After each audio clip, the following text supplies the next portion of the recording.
tudo bem com vocês? Bom, hoje vamos falar um pouquinho sobre o livro Viver e Escrever. Esse livro aqui faz parte de uma trilogia independente, então é um primeiro livro que foi transcrito pela jornalista Edla Van Steen, eu não conhecia essa jornalista, e aqui nós temos depoimentos de vários autores. Eu vou deixar aqui, caso alguém sinta interesse de pausar o vídeo e ver cada um deles. É um livro muito bacana porque a gente vai entrar em contato com o processo criativo que os autores utilizam para escrever suas obras, como foi a sua infância, né? Se eles foram criados em um ambiente propício para que eles tivessem o hábito da leitura, como eles escrevem seus livros, como eles lidam com a construção de personagens. Algumas entrevistas eu achei melhores do que outras, apenas duas eu não gostei tanto. Ele vai agradar todo mundo que gosta de literatura, basicamente, porque eu acredito, né? Porque você vai se identificar com algum dos entrevistados. E assim, cada um tem a sua particularidade. Tem uns que vão escrever mais sobre política, outros que vão escrever sobre religião, outros que vão escrever a vida. A maioria deles se formaram em jornalismo ou direito, e aí depois passaram a trabalhar de fato com a literatura. Porque uma coisa que eles vão falar aqui em alguma das entrevistas é porque, e o cenário ainda não mudou, é difícil viver só de literatura no Brasil, né? Sobre as perguntas que a Edla Van vai escrever, são muito acessíveis e me lembram um pouco Capote e Clarice, porque são até o momento meus parâmetros de entrevistas. E as respostas dos entrevistados, a maioria deles são muito simples, muito pé no chão, muito firmes. Só da Nelly da Pinhon, que foi a entrevista que eu menos gostei, que ela dá um floreio demais para suas respostas. Bom, por ser um livro de entrevistas, eu vou estar comentando com vocês alguns pontos que eu achei interessante. Bom, logo na primeira entrevista, que é do Mário Quintana, ele já vai fazer um comentário muito ferrenho, digamos assim, aos best-sellers americanos. Ele tinha um certo pé atrás com os Estados Unidos, talvez pelo contexto no qual ele estava ali produzindo muito, e ele vai falar o seguinte: exemplo dos Estados Unidos que ganharam a guerra. Resultado, o povo em geral só lê best-sellers americanos que eles nos impingem. São tão ruins que chego a acreditar que sejam apenas literatura de exportação. Enquanto isto, os livros brasileiros bons não são reeditados. Nem são reeditadas as traduções de bons livros estrangeiros. Onde está, por exemplo, a minha tradução de Poeira, de Rosamund Lerman, o meu Spark and Broke, de Charles Morgan. Essa foi a primeira entrevista do livro, eu não gostei tanto assim. Ela é interessante em alguns pontos, não tanto em outros, mas a gente vai ter a entrevista aqui do Ricardo Ramos, que é o filho do Graciliano Ramos. Nessa entrevista ela é muito interessante porque a gente vai entrar em contato com aquela coisa do escritor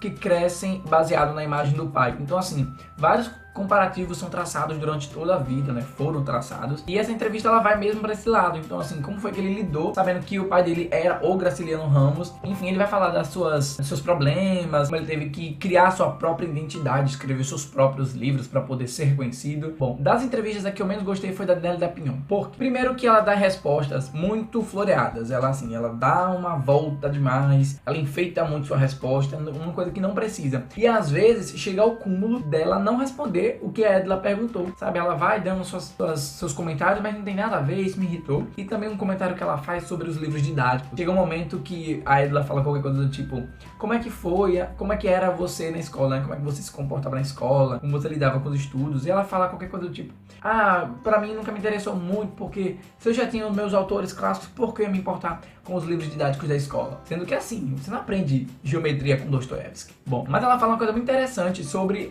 os lances da superficialidade, enfim.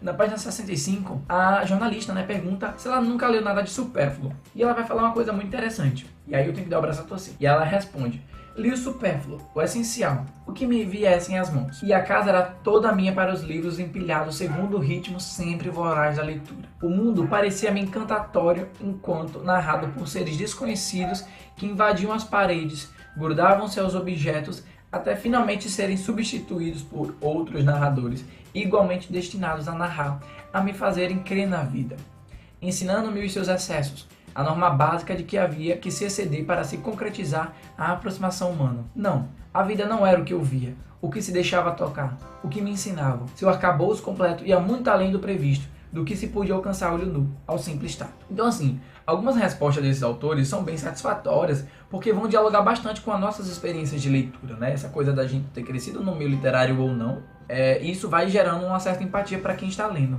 Bom, a minha entrevista favorita com certeza foi a de Jorge Amado. Eu comentei até no Instagram na época que eu estava lendo essa entrevista, porque assim, se você ainda não me segue no Instagram, não sei por que você não me segue ainda, Eu vou deixar aqui na tela também lá embaixo. E eu comento com a galera por lá quando eu tô lendo. E assim, ele foi um dos autores que eu mais fiquei interessado em começar a ler qualquer coisa. E eu já quero ler o Capitães da Areia, assim. Outras pessoas por lá me indicaram outros livros do autor, enfim, então tô bem ansioso. E ele fala uma coisa sobre o público e sobre a crítica, né? Como as pessoas às vezes se preocupam, os autores se preocupam mais com a opinião da crítica sobre seus livros do que com seus leitores, que é então o público que você está escrevendo para. E aí ele vai falar aqui na página 130 o seguinte: a venda significa o apreço do público, dos leitores, mas não significa que o livro seja bom ou mau. O mesmo pode-se dizer dos livros de pouca venda. Certos literatos, porém, em geral autores sem público e, sobretudo, certos críticos de pouca importância, descobriram essa nova forma de julgamento. Bom é o livro que não vende e que é chato. Ruim é o livro que tem público e que se faz ler com prazer. Contudo, creio que a má vontade de certos críticos para com os meus livros, a partir de Gabriela, se deve a outro motivo. Eu penso pela minha cabeça e para isso pago um preço muito alto, ainda assim barato. Sou patrulhado por todos os lados.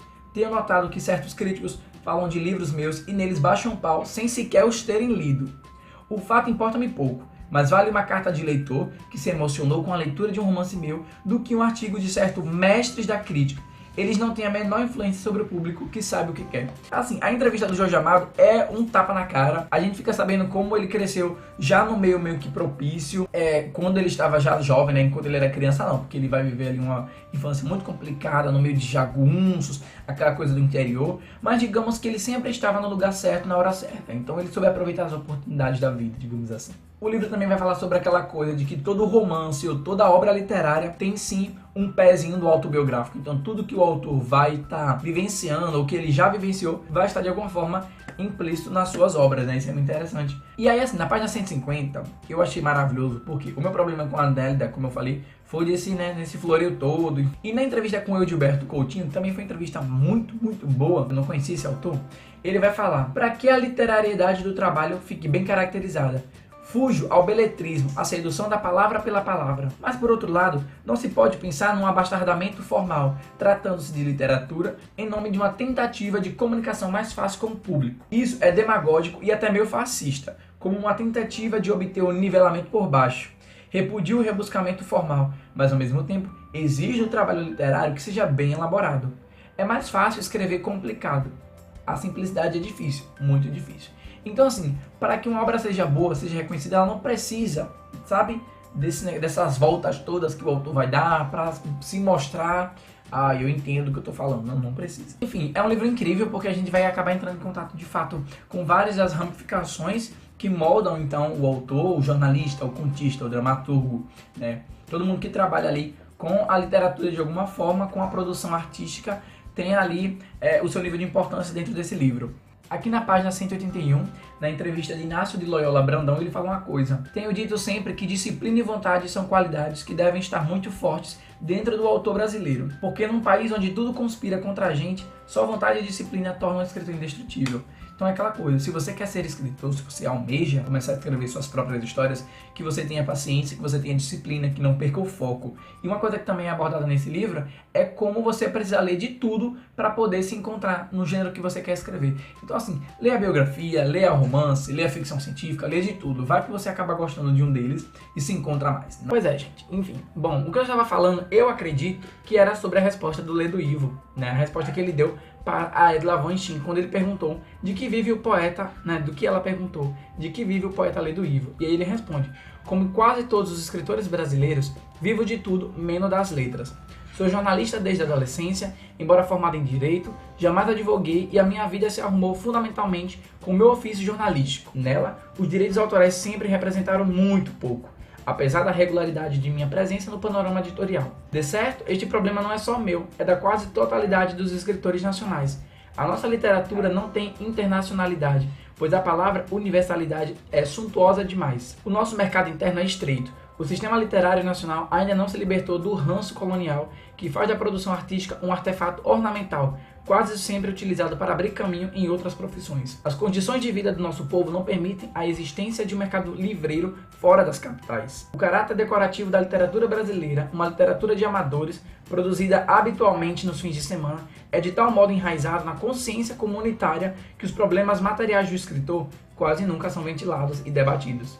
Para resumir, a minha ambição era ser um escritor profissional, até que não a realizei. É um livro que vai servir também para quem quer se tornar escritor, eu acho que vai servir de bastante ajuda, né? É um texto muito elucidador em relação à criação do universo, como se adequar aos parâmetros da norma linguística, enfim, é uma coisa muito mais complexa. É um livro muito interessante, é um livro curto. Eu só tenho 2 observações a fazer sobre esse livro. A primeira é em relação aos autores entrevistados. Nesse primeiro volume aqui, nós só temos a Nelly da Pinhão de mulher. Cadê as mulheres escritoras, sabe?